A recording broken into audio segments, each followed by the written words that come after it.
Midnight Drearies.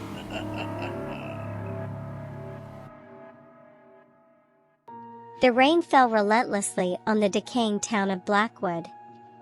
Its rusted, broken signs and peeling paint told the tale of a once prosperous place now forgotten by time.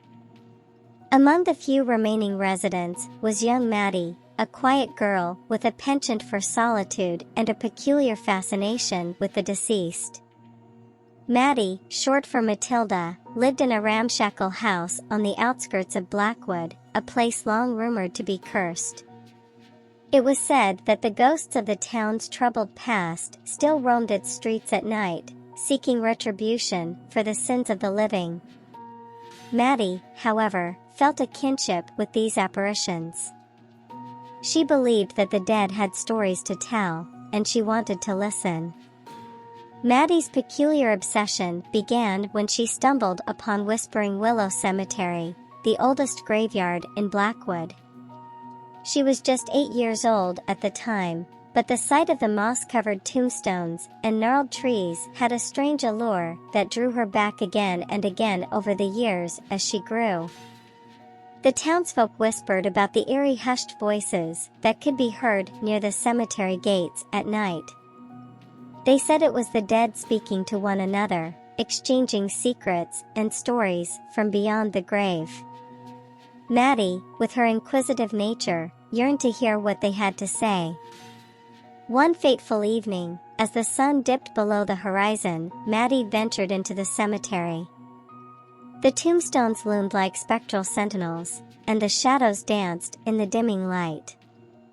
The whispers grew louder, and Matty felt a chill creep down her spine. She crept closer to a particularly weathered grave, its inscription barely legible. As she strained to hear, the whispers coalesced into words. Lonely, forgotten, help.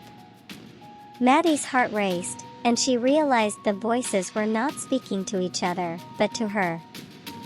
She knelt by the grave, trembling, and whispered back, "Who are you?" "Trapped, free us." The voices grew more desperate, and an overwhelming sadness washed over Matty. She knew she had to help, but she didn't know how. Matty's newfound connection to the dead was an isolating one. The townsfolk noticed her increasingly distant behavior, but they couldn't understand her obsession. Matty began to skip school, preferring to spend her days in the cemetery, listening to the voices and trying to decipher their pleas. One night, as Matty lay awake in her darkened room, she heard a new voice, whispering from the shadows. "You can free us." Matty's eyes darted around the room, searching for the source of the voice.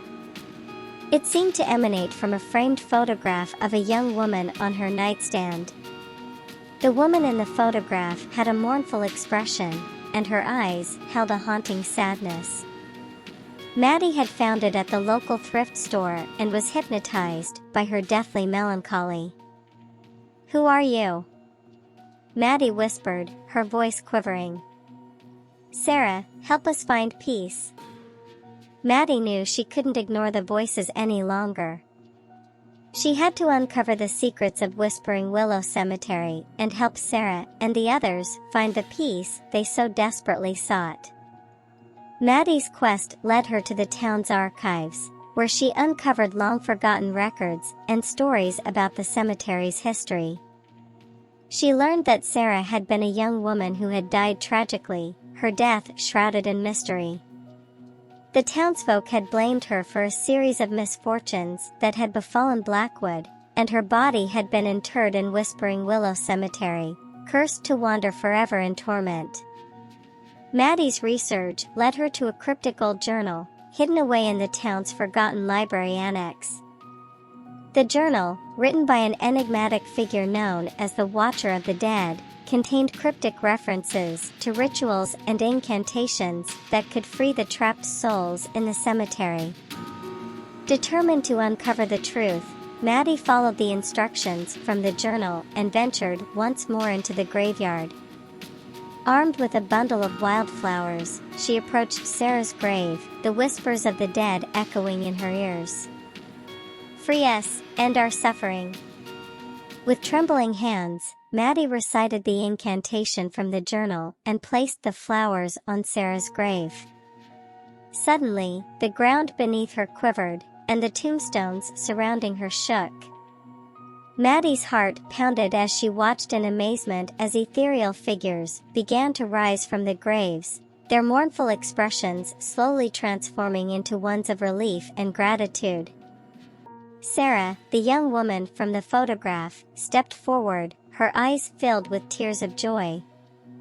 "Thank you, Matty," she said, her voice no longer a whisper, but a clear, heartfelt expression of gratitude. As the trapped souls found their peace, they shared their stories with Matty. They had been wronged in life, their fates sealed by the superstitious beliefs of Blackwood's residents. Each one had a story of injustice and suffering, and Matty listened with empathy. However, as more and more souls found their freedom, the balance between the living and the dead in Blackwood began to shift. Matty's connection with the deceased had grown stronger, and the voices of the dead became incessant and demanding.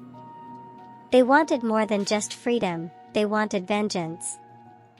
Matty felt torn between her loyalty to the living and her compassion for the suffering souls.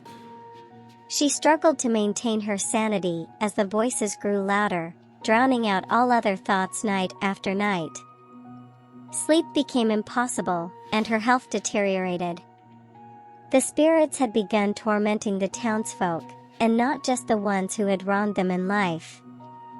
It became too much for Matty.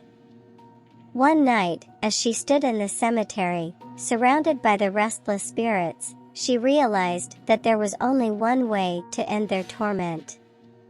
She had to make the ultimate sacrifice and join them in death. With a heavy heart, she whispered her intentions to the souls she had freed. "No, Matty, don't." But it was too late. Matty recited the same incantation from the journal, her voice trembling. As she placed a bouquet of wildflowers at the foot of a blank headstone, which was a temporary placeholder for the empty gravesite for an upcoming burial, the ground beneath her shuddered once more, and the spirits of the deceased surrounded her.